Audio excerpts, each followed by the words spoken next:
Hoje nós vamos tratar então da vida de João Batista. Qual é o papel de João Batista na história da redenção? Nos 5 primeiros versos desse prólogo, que vai do versículo 1 ao 18, o apóstolo João ele nos colocou na máquina do tempo e nos transportou para um tempo onde não havia tempo. João nos levou para a história da criação, ele nos levou para o momento exato em que Deus estava criando todas as coisas. E João fez isso por uma razão muito clara. Ele queria nos mostrar que Jesus Cristo, aquele que morreu na cruz, ele não era apenas um bebê em Jerusalém. Ele não era apenas um homem, um grande professor, um grande mestre. Ele não era apenas alguém que foi morto por oficiais romanos. Ele era o próprio Deus, o Criador.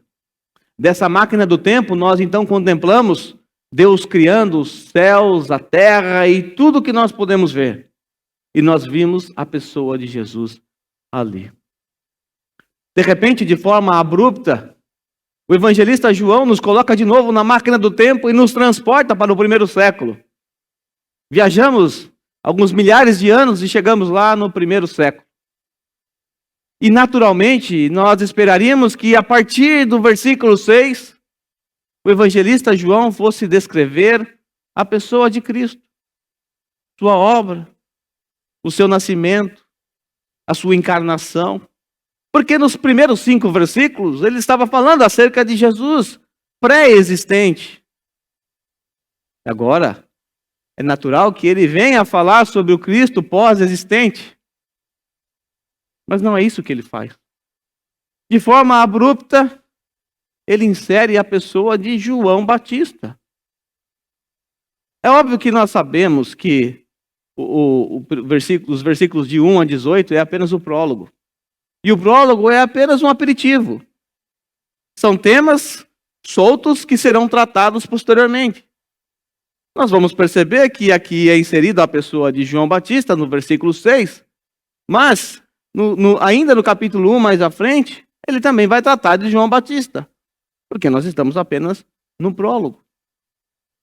Por essa razão, nós temos essa quebra de pensamento, essa quebra de fluxo. Naturalmente, era de se esperar a pessoa do Filho, mas nos deparamos com João Batista. Mas, por quê? Por que João faz isso? Por que ele insere João Batista ao invés de Jesus Cristo, encarnado? Por que ele vai fazer isso só no versículo 10 e também no 14? Existe uma razão para isso. Existe um propósito para isso. Nós vamos entender isso daqui a pouco. Mas eu quero agora responder a uma pergunta que surge em nossa mente. Quem é João Batista? Por que João Batista foi inserido agora? Porque, de certa forma, ele é alguém especial, que merece toda a nossa atenção. Se João Batista merece toda a nossa atenção, então quem é João Batista? Ao entender quem é João Batista, automaticamente entenderemos qual é o seu papel dentro do plano da redenção. Quem foi João Batista? Em primeiro lugar, eu tenho que dizer a vocês que Batista não é o seu sobrenome, como muitas pessoas pensam. Batista, na verdade, apontava para o que ele fazia. Ele batizava. Ele era conhecido por batizar. As pessoas iam até ele no Rio Jordão, onde ele estava batizando. Ele pregava o batismo de arrependimento. Então, mais tarde, chamaram ele de João, o que batiza. Essa é a mesma razão pela qual nós temos o nome da nossa igreja, por conta da doutrina do batismo. No século XVII, quando as igrejas batistas surgiram, nós nos destacamos por defender o batismo de crentes. Por isso, em 1650, ficamos conhecidos como batistas, ou seja, o povo que defende a doutrina do batismo. Outro ponto que eu preciso dizer é que João Batista também não foi o fundador dessa igreja aqui. Algumas pessoas acreditam, erroneamente, por lerem um livro horrível chamado Rastro de Sangue, que os batistas eles são descendentes de João Batista, que a primeira igreja batista foi fundada lá em Jerusalém, às margens do Rio Jordão. Isso é uma grande mentira. Nós sabemos que os batistas eles são filhos da Reforma Protestante, sobretudo dos puritanos, século XVII. Acerca do João Batista, o evangelista João, ele não nos apresenta detalhes acerca da sua infância. Se você bem prestar atenção no versículo 6, ele começa assim: surgiu um homem que veio como testemunha da luz. João já é apresentado adulto. Nós não temos nenhuma descrição acerca da sua infância aqui no Evangelho de João. Por quê? Porque o evangelista João, ele foi o último evangelho, ele foi o último a escrever o seu evangelho, ele já tinha em suas mãos o Evangelho de Lucas. E Lucas escreveu com muitos detalhes acerca do nascimento e infância de João Batista. E quando nós olhamos para o nascimento, ou o anúncio do nascimento de João Batista, nós vamos perceber que desde muito cedo, desde o ventre da sua mãe, aquele menino, aquele garoto era alguém especial. Era alguém diferenciado. Não era alguém tão comum assim. Sendo assim, eu quero recorrer com vocês para os evangelhos sinóticos. Só assim nós teremos um melhor entendimento acerca do papel de João. Como eu disse para vocês no primeiro sermão, existem 4 evangelhos. Mateus, Marcos e Lucas, eles são sinópticos, ou seja, eles precisam ser lidos em conjunto. Quando nós olhamos para o evangelho de João, ele não precisa ser lido em conjunto.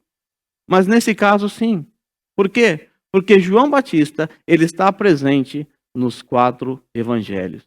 E ele sempre antecede o Cristo encarnado. Nós vamos entender a razão disso daqui a pouco.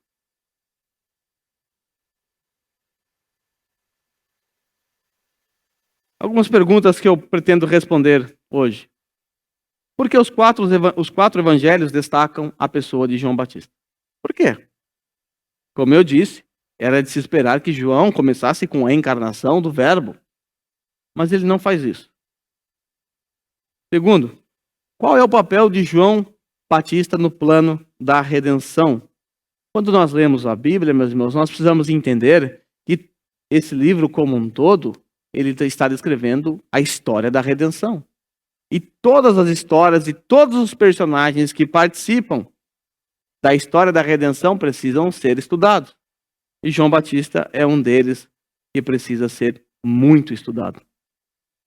Por que João desenvolveu, então, o seu relato dessa forma, de forma abrupta? Porque ele também estava seguindo aquilo que os sinópticos fizeram. E por último, que a parte mais densa, qual era o foco de sua mensagem?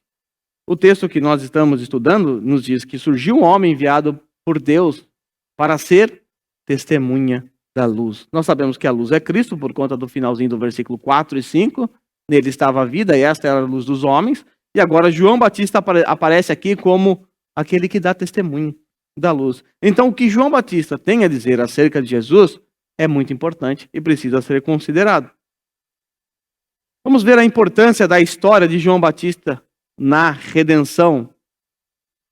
Em primeiro lugar, João Batista é o cumprimento das últimas profecias do Antigo Testamento.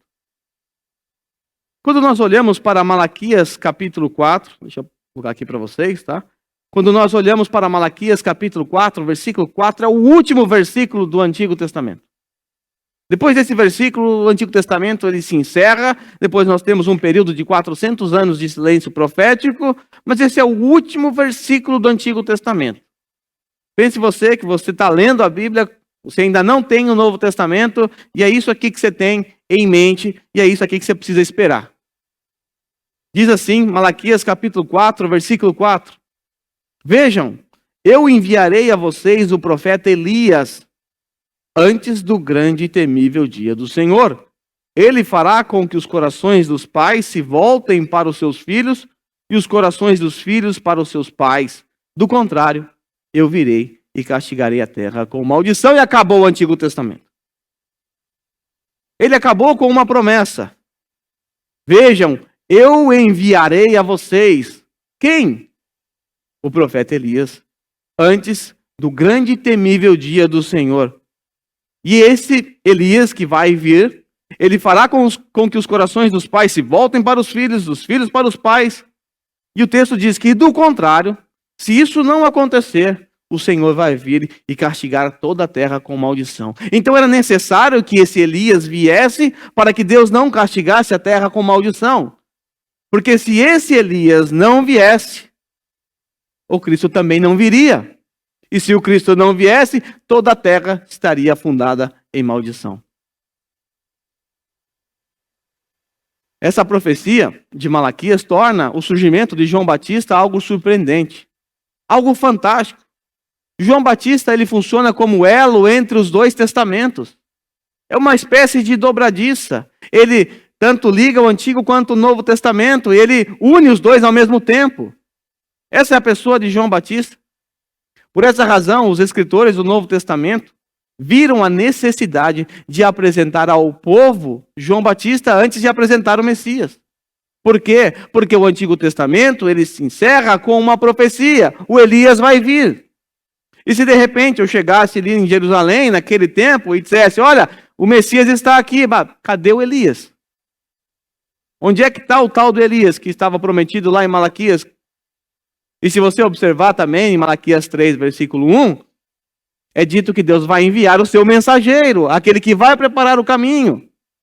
Já no finalzinho de Malaquias, lá no capítulo 3, já falava de alguém que prepararia o caminho do Senhor. E no capítulo 4 termina dizendo: o Elias vai vir. Se você não sabe, o Elias foi um grande profeta do Antigo Testamento, um homem muito corajoso, um homem ousado, que ousou enfrentar o rei. Então, se Jesus fosse apresentado como Messias para os judeus, rapidamente essa questão seria levantada. Onde está o Elias? Sem Elias, não há Messias. Mas espere um pouco. Acho que eu não estou entendendo direito. Quando eu li lá em Malaquias, está escrito o que é Elias. Na sua Bíblia, acho que está assim também, não é? Ou está João Batista? Mas eu estou dizendo que é João Batista? Será que eu não estou meio confuso? Será que eu não estou com sono?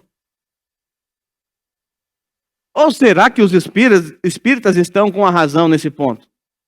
Eles afirmam que João Batista é a reencarnação de Elias.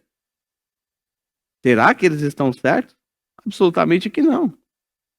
E é verdade que naquele tempo muitos judeus esperavam, alguns, né? Esperavam um cumprimento literal dessa profecia.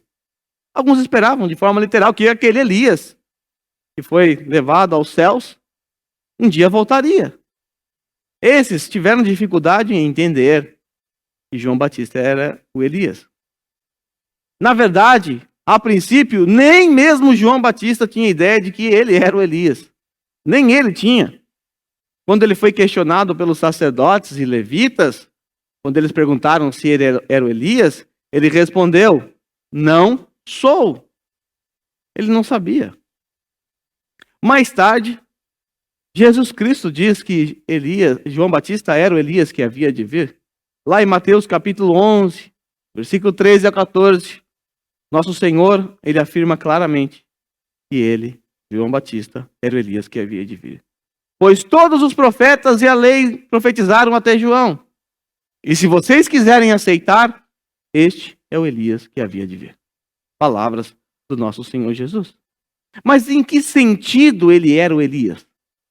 Já que não é a mesma pessoa, não se trata de reencarnação, em que sentido? A resposta foi dada quando o anjo Gabriel foi ao encontro de Zacarias, pai de João Batista, no altar do incenso, para informá-lo que sua esposa Isabel teria um filho. Ficaria grávida. Dentre tantas coisas que foi dita por Gabriel, lá no altar do incenso, foi dito que o menino que nasceria teria o cumprimento de Isaías 40, versículo 3. Com esse texto, nós vamos entender o significado da profecia de Malaquias, capítulo 4, versículo 4. E irá adiante do Senhor no espírito e no poder de Elias, para fazer voltar, isso aqui é Jesus falando, o anjo falando, irá diante do Senhor no espírito e no poder de Elias, para fazer voltar o coração dos pais a seus filhos e os desobedientes à sabedoria dos justos, para deixar um povo preparado para o Senhor. Veja o que o anjo Gabriel disse para Zacarias, pai de João Batista, acerca daquele menino. Esse menino, ele irá adiante do Senhor. Malaquias 3:1. E aí ele complementa, no espírito e no poder de Elias. É muito diferente de afirmar que eram a mesma pessoa. É dito que João Batista, ele vai à frente do Senhor, preparando o caminho, e ele vai no mesmo ímpeto de Elias. Ou seja, ele vai a agir com o mesmo poder, com a mesma ousadia. E nós podemos perceber isso na vida de João Batista. Tanto Elias quanto João Batista acabaram por ser perseguido por um rei que tinha uma mulher por detrás mandando. A maneira deles, de Elias e João Batista agirem, afrontando o pecado da nação, são semelhantes. A ousadia de Elias custou a sua vida, assim como a ousadia de João Batista custou também a sua cabeça. Então João Batista, ele é o cumprimento da última profecia do Antigo Testamento. Mas existe ainda um fato importante acerca de João Batista. João Batista, ele marca o rompimento do silêncio profético. Esse nascimento, o nascimento desse menino, ele marca o rompimento do silêncio profético que durava 400 anos. Do Antigo para o Novo Testamento, nós temos um período de 400 anos. E nesse período, Deus não levantou profetas. 400 anos Deus ficou em silêncio. Nenhum profeta se ouvia em Israel. Deus continuava governando, reinando sobre Israel, cuidando do seu povo. Basta você ler a história dos Macabeus. Deus estava presente. Não é que ele tirou umas férias, tirou um quilquê, eu ia assumir. Ele estava presente, cuidando do seu povo. Mas Deus estava preparando o povo para a chegada do Messias. Então Deus se cala. Por 400 anos não se ouve, assim diz o Senhor, em Israel. Silêncio profético. E a história de João Batista marca o rompimento desse silêncio profético. Olha que interessante. Agora Deus volta a falar com o povo. O indício do rompimento, ou o começo do rompimento desse silêncio profético, o indício de que Deus ia começar a falar com o povo, aconteceu no anúncio do nascimento de João Batista. Esse episódio foi registrado em Lucas, capítulo 1, do versículo 5 em diante. Veja como Lucas é detalhista. No tempo de Herodes, rei da Judeia, havia um sacerdote chamado Zacarias, que pertencia ao grupo sacerdotal de Abias. Isabel, sua mulher, também era descendente de Arão. Ambos eram justos aos olhos de Deus, obedecendo de modo irrepreensível a todos os mandamentos e preceitos do Senhor. Mas tem um detalhe. O texto diz, mas eles não tinham filhos. Por quê? Porque Isabel era estéril, e a segunda razão, e ambos eram de idade avançada. Nenhuma informação aqui deve ser desperdiçada. Lucas, quando ele registra aqui que Zacarias era de idade avançada, nos faz entender que Zacarias, na verdade, nem deveria estar mais trabalhando no templo. Não deveria. Porque na idade dele, em idade avançada, era para seu filho já ter assumido no seu lugar. Mas como ele não tinha filho, ele ia servir até o último minuto de sua vida. Eles não tinham filho, porque Isabel era estéril e a idade já estava muito avançada.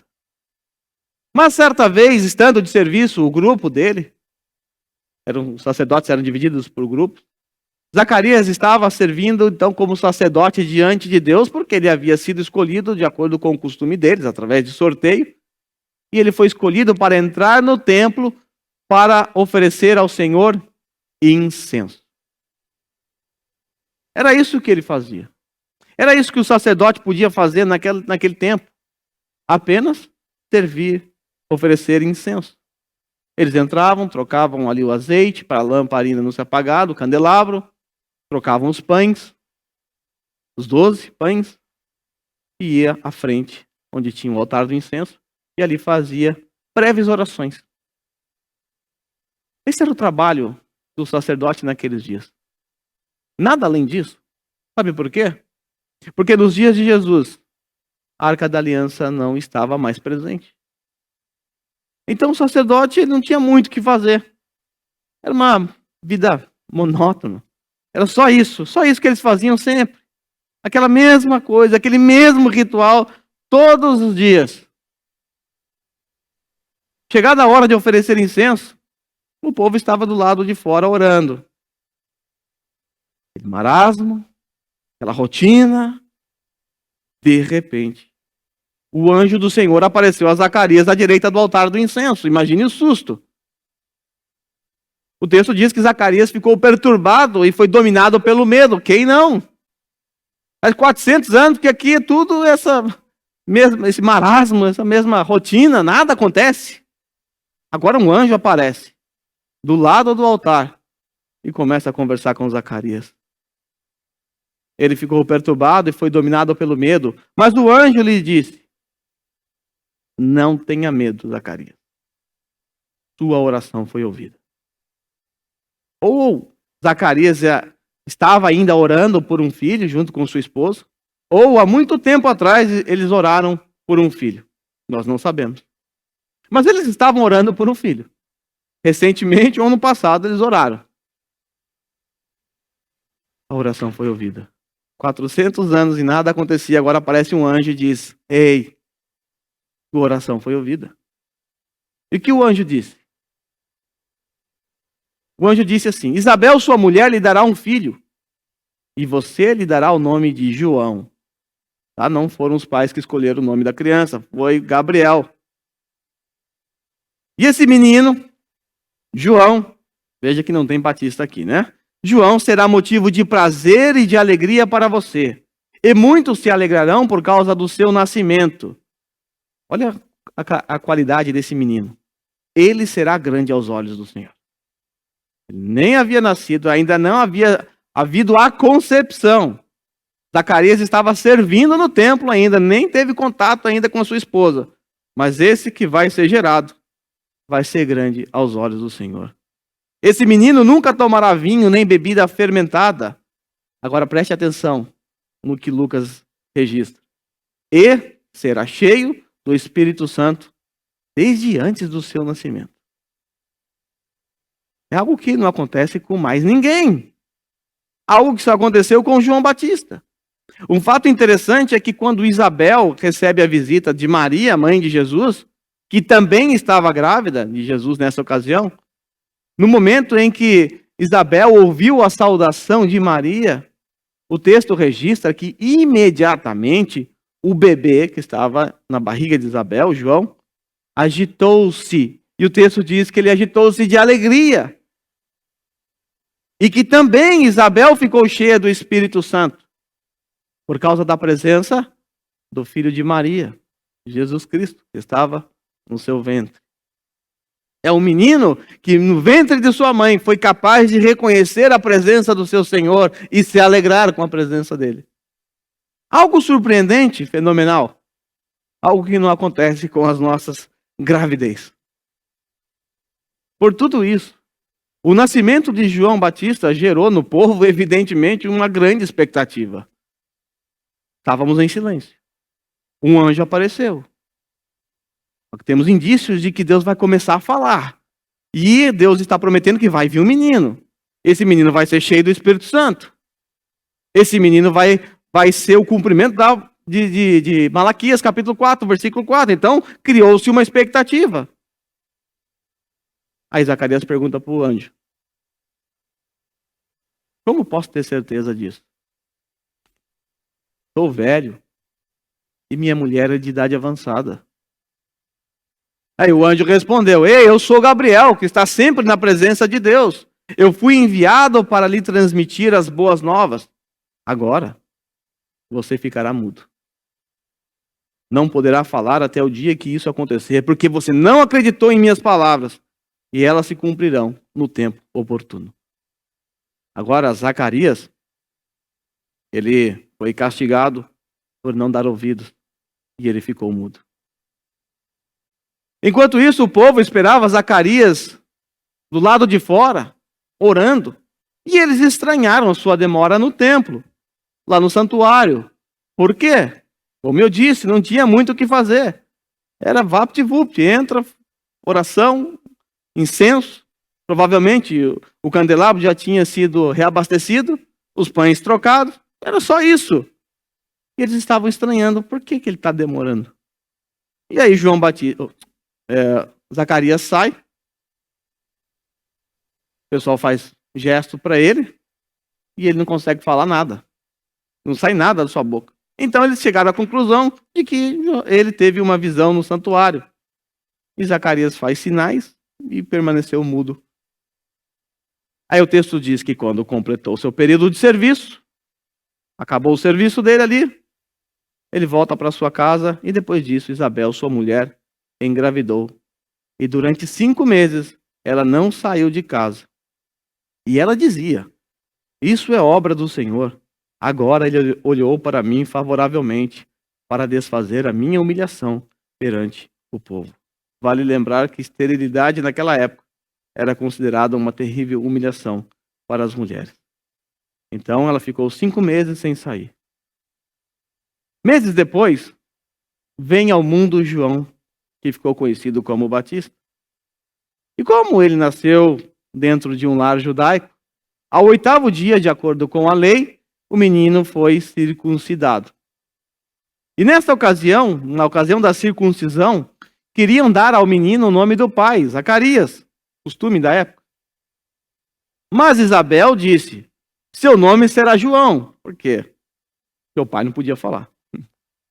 Seu nome será João. E o povo que estava em volta achou estranho, porque não havia ninguém na família com esse nome. Por que vai botar o nome de João se não há ninguém na família com esse nome? Então fizeram o sinal para o pai. E aí? Qual vai ser o nome desse menino?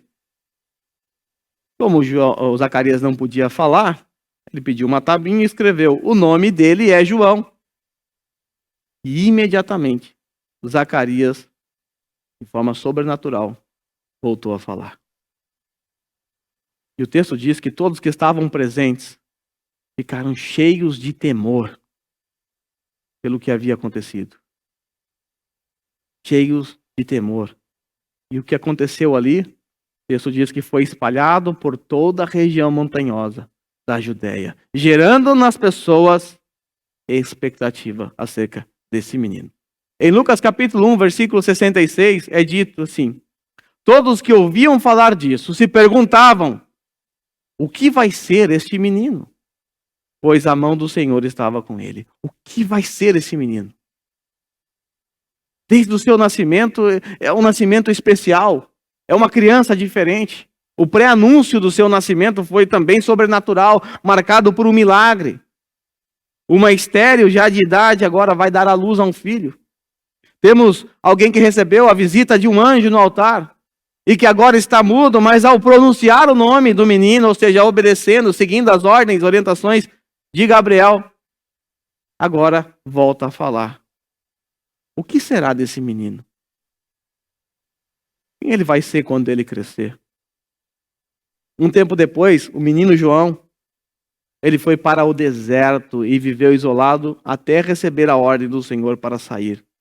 Ele só foi aparecer em público por volta do ano 25 depois de Cristo. Mas por que ele foi para o deserto? Lembre-se, informações no texto não podem ser desperdiçadas. Porque ele é a voz que clama no deserto. João Batista é a voz que clama no deserto. Então ele foi para o deserto, ficou bastante tempo ali, e depois apareceu em público, dando testemunho acerca da luz. Por volta do ano 27, João Batista foi preso. Ele foi ousado ao repreender Herodes, o tetrarca, por causa de Herodias, mulher do seu irmão, mulher de Herodes. João havia dito a Herodes que não era permitido ele viver com a mulher do seu irmão. Bom, ele foi preso. E alguns meses depois da sua prisão, 6, 7 meses depois, está lá a filha de Herodias. Herodias era a esposa do irmão de Herodes. Ela estava numa festa dançando, a filha dela.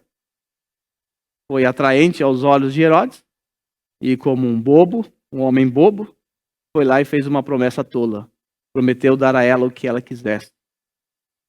E ela disse, sobre a influência de sua mãe, Herodias, dá-me aqui num prato a cabeça de João Batista.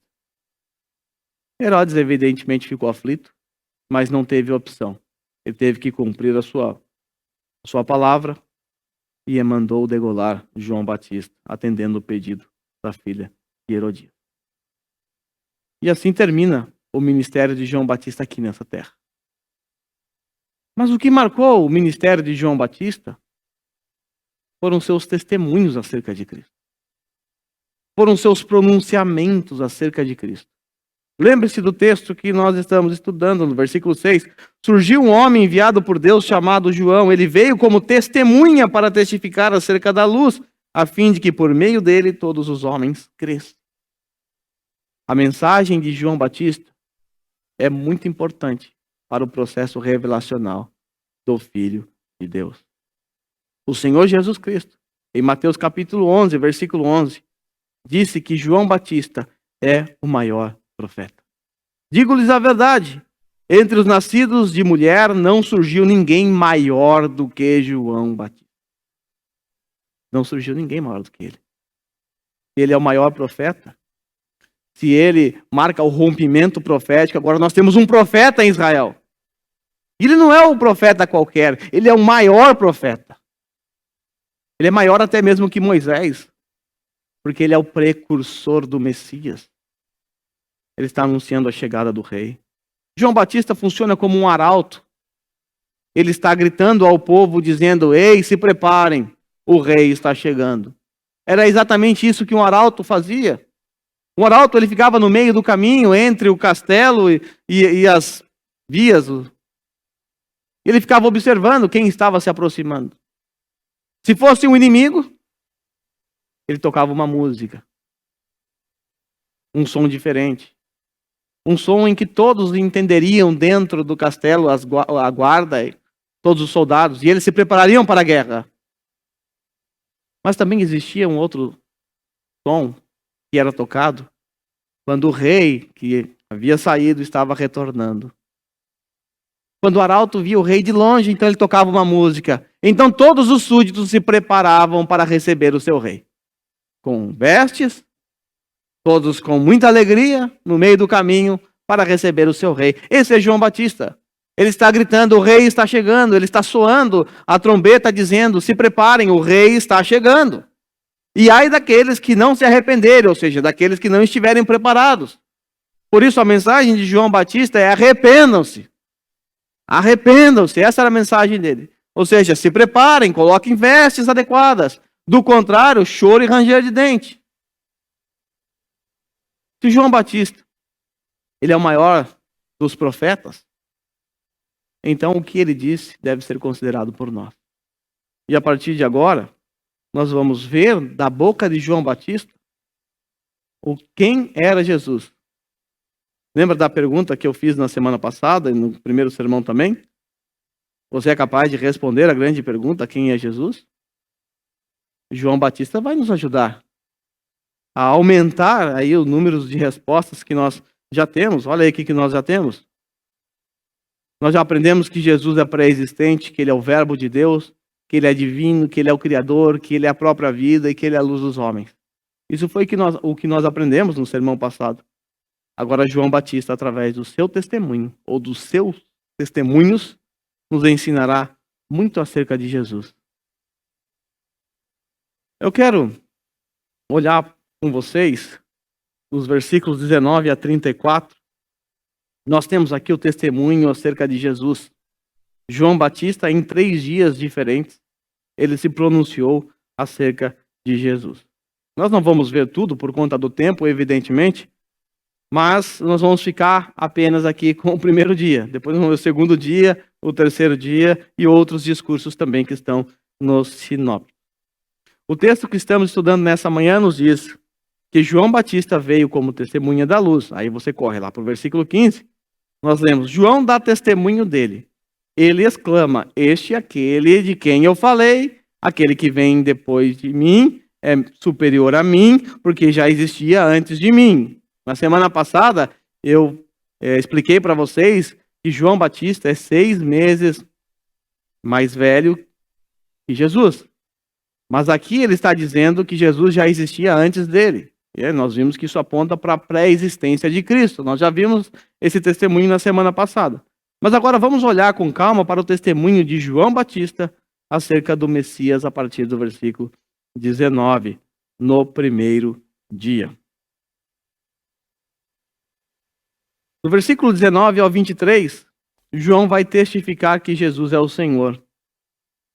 Esse foi o testemunho de João quando os judeus de Jerusalém, estou lendo a partir do versículo 19, este foi o testemunho de João quando os judeus de Jerusalém enviaram sacerdotes e levitas para lhes perguntarem quem ele era. Ele confessou e não negou, declarou abertamente: eu não sou o Cristo. Perguntaram-lhe então: quem é você? É Elias? Ele disse: não sou. Nessa ocasião ele não sabia. Aí perguntaram: é você o profeta? Bom, eu acabei de dizer que João Batista é o profeta que volta a falar com o povo na nova aliança, não é verdade? E fizeram essa pergunta para ele. Ele respondeu: também não sou. Mas preste atenção que a pergunta não foi: você é um profeta? A pergunta foi: você é o profeta? De onde vem isso? De Deuteronômio, capítulo 18, versículo 15 a 18. Lá nós temos uma profecia. Deus está prometendo que em um determinado momento da história vai enviar o profeta. Ainda no capítulo 1, nós não vamos ver isso hoje, mas ainda no capítulo 1 vai ficar claro para nós que o profeta de Deuteronômio, capítulo 18, versículo 15 a 18, é o próprio Cristo, é o próprio Senhor Jesus. Mas por hora isso basta. A gente vai ver isso na hora oportuna. Mas perguntaram a ele: é você o profeta? Ele disse: não sou. Deixa eu ler Deuteronômio para vocês. O Senhor, o seu Deus, levantará do meio dos seus próprios irmãos um profeta como eu. Moisés está falando. Ouçam-no, pois foi isso que pediram ao Senhor, o seu Deus, em Horebe, no dia em que se reuniram, quando disseram: não queremos ouvir a voz do Senhor, do nosso Deus, nem ver seu grande fogo, e senão morreremos. Eles ficaram com medo pelo que eles viram. Eles: não quero mais ver isso, senão a gente vai morrer. Então o Senhor disse: eles têm razão. Levantarei do meio dos seus irmãos um profeta como você, como Moisés, e porei minhas palavras na sua boca, e ele lhes dirá tudo o que eu lhes ordenar. O povo de Israel esperava pela chegada, pela vinda desse profeta. Um profeta que viria na mesma força de Moisés. E esse profeta, depois será revelado para nós, que é o próprio Cristo Jesus. Mas João Batista sabia que ele não era esse aí. Eu não sou esse profeta, não. Não sou. Aí finalmente perguntaram: quem é você? Dê-nos uma resposta para que levemos aqueles que nos enviaram. O que diz você acerca de si próprio? Aí João respondeu com as palavras do profeta Isaías. Veja aí o que ele respondeu. Eu sou a voz do que clama no deserto. Faça um caminho reto para o Senhor. Essa foi a resposta dele. Quem é você? Eu sou a voz do que clama no deserto. Faça um caminho reto ao Senhor. Ele está citando Isaías 40, versículo 3. O texto do Novo Testamento foi escrito em grego. Nós temos a palavra kyrios aqui, foi traduzida por Senhor. Mas quando nós recorremos a Isaías capítulo 40, versículo 3, que foi escrito em hebraico, quando nós chegamos na palavra Senhor, nós encontramos o famoso tetagrama, que ficou conhecido como nome pessoal de Deus, que ninguém ousava mencionar. Foi essa mesma expressão que Jesus usou lá no capítulo 8 de João, quando ele disse: antes que Abraão existisse, eu sou. E os judeus pegaram em pedra para o apedrejá-lo. Agora João Batista está dizendo: eu sou a voz que clama no deserto. Eu vim preparar um caminho, eu estou aqui para preparar um caminho reto para o Senhor. Que Senhor é esse? Yahvé, Jeová, Yehová. É o Senhor. O Senhor da antiga aliança. Esse é o Senhor que vai trilhar pelo caminho que João Batista vai preparar. Experimente perguntar para uma testemunha de Jeová. Isso é legal. O que significa Senhor nas palavras de João Batista? Pergunte para ele. De maneira nenhuma ele vai assumir que significa Senhor como referência a Jeová. Ele não vai fazer isso, de jeito nenhum. Deixa ele negar. Deixa ele explicar. Ele vai lá dar uma explicaçãozinha boba para você. Você escuta com toda a paciência do mundo. E depois de ouvir, convide ele a ler Isaías 40, versículo 3. E pergunte a ele quem é o Senhor descrito por Isaías. Você vai ver um homem com a mente bugada. Lembra que o propósito de João é provar que Jesus é Deus? Esse é o propósito dele. Ele claramente destacou aqui no testemunho de João e colocou no seu livro por ser uma das afirmações mais claras acerca da divindade de Cristo. Jesus é o Senhor. Jesus é Deus. João Batista, então, ele veio para preparar o caminho para o Deus encarnado. Deus encarnado que mais tarde derramaria o seu precioso sangue por nós, miseráveis pecadores. Quem morreu naquela cruz? Foi o próprio Senhor. O próprio Deus. Mas, também, nós aprendemos que ele é onipotente. E Jesus possui poder. Todo poder é me dado nos céus e na terra. Jesus vai dizer isso no final do seu ministério, lá em Mateus capítulo 28. De fato, se Jesus é Deus, ele precisa ter todo o poder. E eu não conheço nenhuma pessoa na face da terra que tenha o poder de salvar e de condenar pecadores. Você conhece alguém? O Papa não pode fazer isso. Nenhum padre, nenhum pastor, ninguém, nem as suas obras. Nenhum homem na face da terra tem poder suficiente para salvar e condenar pecadores. Jesus tem. No versículo 24 a 28, nós lemos assim: alguns fariseus que tinham sido enviados interrogaram-no. Então por que você batiza se não é o Cristo, nem o Elias, nem o profeta? Aí João responde assim: eu batizo com água. É isso que eu faço. Mas entre vocês está alguém que vocês não conhecem. Ele é aquele que vem depois de mim. E eu não sou digno de desamarrar as correias de suas sandálias. Isso é o que ele diz. Eu batizo com água. Mas entre vocês está alguém que vocês não conhecem. Ok, cadê a onipotência dele aqui no texto que eu não vi ainda, né? Não apareceu. É porque João não registrou. Mas quando nós recorremos ao texto, ao mesmo episódio, em Mateus capítulo 3, versículos 7 e 12, Mateus ele nos acrescenta informações que não estão aqui no Evangelho de João. E essas informações nos ajudarão a perceber o poder de Cristo. Porque se Jesus é Deus, ele precisa ser todo-poderoso. Jesus é descrito então como tendo poder para salvar e condenar os homens. Vamos então para o texto correlato de Mateus capítulo 3. Mateus capítulo 3. A mesma história. Mateus capítulo 3.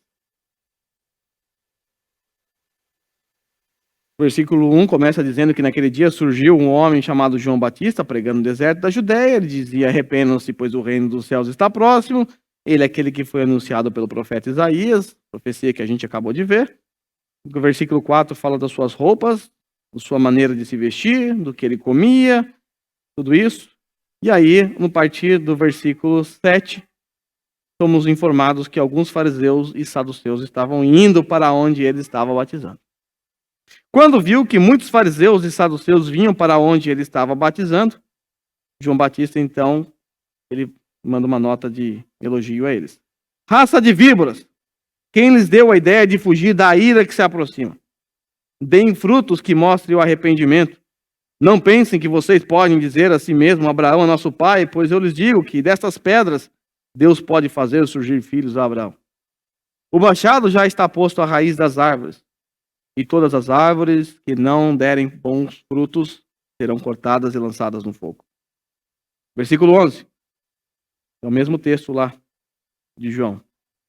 Eu os batizo com água para arrependimento, mas depois de mim vem alguém mais poderoso do que eu.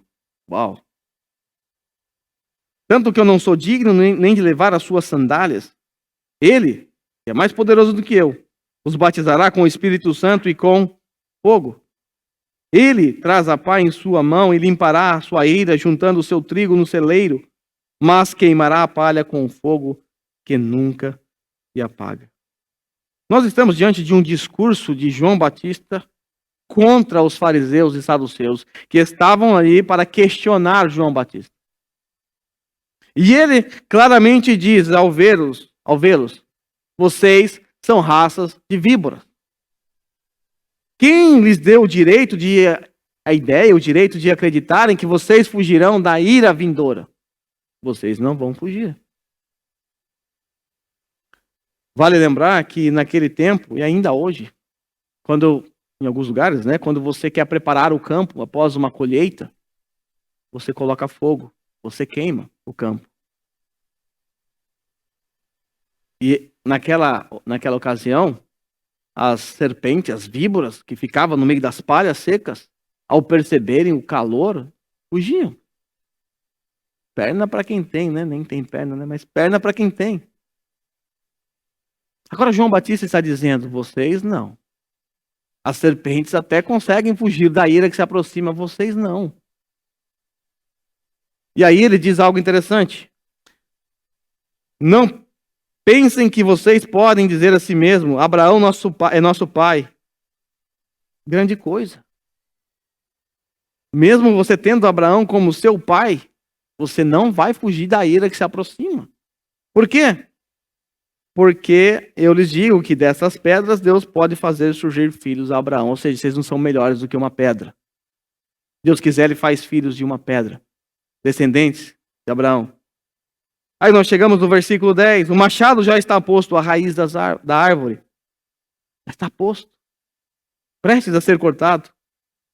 E a árvore que não der bom fruto será cortada e lançada no fogo. A ira que se aproxima. Versículo 12. Ele traz a pá em sua mão e limpará a sua eira, juntando o seu trigo no celeiro. E queimará a palha com fogo que nunca se apaga. Vocês não escaparão da ira vindoura. Jesus Cristo é poderoso para condenar os pecadores. É o único que tem todo o poder para mandar pecadores para o inferno. Mas o versículo 11 é interessante, porque ele também nos mostra que esse mesmo Cristo, que é todo poderoso, ele também tem poder para salvar pecadores. O versículo 11 diz assim, eu os batizo com água para arrependimento, mas depois de mim vem alguém mais poderoso do que eu. Tanto que eu não sou digno de levar as suas sandálias. Ele, Jesus, os batizará com o Espírito Santo e com fogo.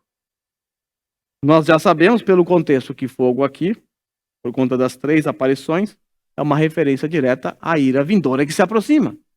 O machado está posto à raiz, vai ser cortado, lançado ao fogo.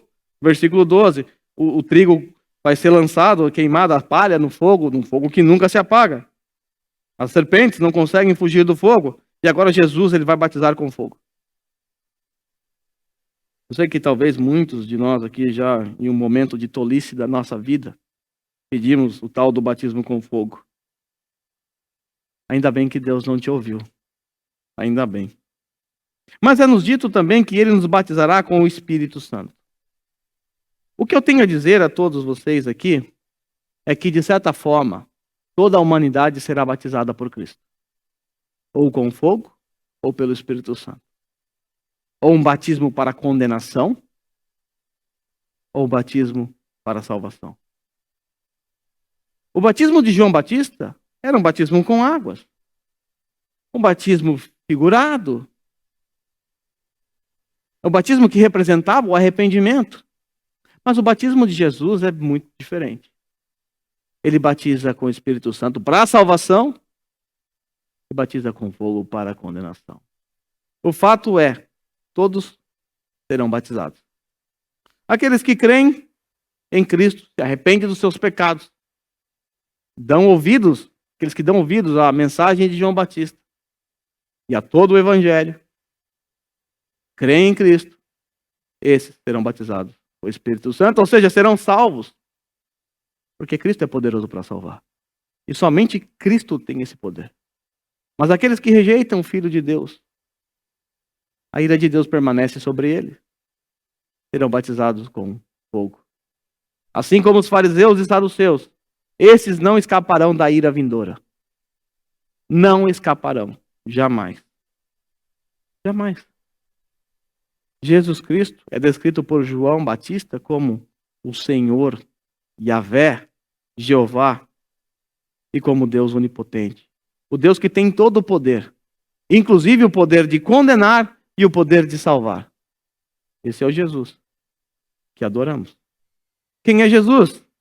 Agora nós temos mais duas respostas. Ele é pré-existente, ele é o eterno verbo de Deus, é divino, é o Criador, é a própria vida, é a luz dos homens, ele é o próprio Senhor e ele é poderoso, ou todo-poderoso. O que nós aprendemos hoje? Verdades que aprendemos hoje. Aprendemos que precisamos ter coragem, a coragem de João Batista. Se tem um homem corajoso, esse é o João Batista. A sua coragem o levou a perder a cabeça literalmente. Homem corajoso. Não temeu as consequências de falar a verdade, de pregar o evangelho, ele não teve vergonha. Foi alguém ousado. Nós precisamos ter a coragem de João Batista. Precisamos ter a coragem de chegar nas pessoas que estão à nossa volta e anunciar: o rei está chegando, arrependam-se, creiam em Cristo. Precisamos dessa coragem. Principalmente para nós batistas, que somos considerados os pais das missões modernas. Estamos muito acomodados. Quando a gente olha para a história, para a nossa história, dá vergonha de ver como nós temos nos portado com relação à evangelização, à pregação do evangelho. Nos acomodamos com o conhecimento. Nos acomodamos em sentar aqui domingo após domingo para ouvir a pregação do evangelho, aumentar o nosso conhecimento, que é bom, mas não é só isso. Nós não fomos chamados apenas para conhecer melhor o Senhor. Fomos chamados para isso também. Mas também fomos chamados para anunciar o evangelho de Cristo às outras pessoas. Que Deus nos dê a coragem de João Batista. Que não tenhamos medo de pregar o evangelho, nem que isso venha custar a nossa vida, a nossa reputação. Mesmo que as pessoas se afastem de nós por sermos crentes, por falarmos de Jesus, de pecado, de salvação, de redenção. Se as pessoas se afastarem de nós por conta disso, estamos cumprindo nosso papel. Não podemos ter medo. Aprendemos também que precisamos nutrir a visão cristológica de João Batista. João Batista, desde o seu nascimento, foi criada uma expectativa acerca desse menino. Quando João Batista estava lá no deserto pregando, os sacerdotes levitas foram até ele para perguntar: é você o Cristo? É você o profeta? É você o Elias? Tudo isso poderia mexer com a cabeça daquele homem. Puxa, estou tão assim, bem cotado, estou me confundindo com essas pessoas. Mas ele disse em todas elas: eu não sou, porque eu sou apenas uma voz que clama no deserto. Eu sou apenas aquele que prepara o caminho para o Senhor. Eu sou apenas aquele que é capaz, que não é nem capaz de carregar as suas sandálias. Não sou nada. Vocês estão achando que eu sou muito, na verdade eu não sou nada. E ele diz, ainda no Evangelho de João: convém que ele cresça e eu diminua. Precisamos nutrir essa visão cristológica de João Batista. Tudo ele apontava para Cristo. Tudo ele apontava para Cristo. Ele não apontava nada para si. Nem um mérito, nem uma honra. Ele se colocava como alguém pior do que um escravo. E aqui está outro ponto que nós precisamos aprender. Precisamos nutrir o espírito humilde de João Batista. Eu não sou digno de desamarrar as correias de sua sandália. Esse era um papel de um escravo. Ele falou, eu sou pior do que o escravo. Perto de Jesus, eu sou pior do que o escravo. Não mereço nem desamarrar as sandálias dele. Precisamos nutrir em nossos corações o mesmo espírito humilde de João Batista. Nós não somos melhores do que ninguém. Ninguém aqui é melhor do que ninguém. Todos nós somos um bando de pecadores redimidos, que amamos o Senhor e estamos numa luta contra o nosso próprio pecado, contra a nossa própria natureza, contra a nossa própria mente. O orgulho é um pecado maligno. O orgulho faz você ter uma distopia acerca de quem você é. Quando o crente é orgulhoso, é porque ele não se conhece e não conhece a Deus. Essa é a verdade. Por isso Calvino, lá na primeira linha das Institutas, ele diz assim, a suma de toda sabedoria consiste em saber quem Deus é e saber quem nós somos. O orgulhoso, ele não sabe nem quem Deus é, nem tampouco quem ele é, porque se ele soubesse, ele seria mais humilde. Então, quando você estiver aí mais arrogante, baixe a sua bola, olhe no espelho e olhe para o alto. Isso vai quebrar o seu orgulho. Crente orgulhoso é uma contradição de termos. Crente soberbo é uma contradição de termos. Não faz sentido. Porque o verdadeiro cristianismo mostra aquilo que nós somos e mostra aquilo que ele é. E há uma grande distância entre nós e ele. E mesmo assim ele nos ama. Mesmo assim ele nos perdoa. Mesmo assim ele se aproximou de nós. Mesmo assim ele não ficou em silêncio. Ele não ficou em silêncio. Então, precisamos nutrir o espírito humilde de João Batista. E por fim, nós aprendemos que Deus não está em silêncio. Deus não está em silêncio. Eu não estava lá no primeiro século quando Deus voltou a falar. Através de João Batista. Mas nós estamos aqui hoje, eu estou aqui hoje, com toda a revelação de Deus em minhas mãos. E isso basta. Eu não preciso de um profeta. Eu não preciso. Nós não precisamos de um profeta. Porque tudo que o Senhor tinha a revelar para os homens está registrado em sua santa palavra. Deus não está em silêncio. Se você não está ouvindo a voz de Deus, é porque você não está lendo a sua palavra.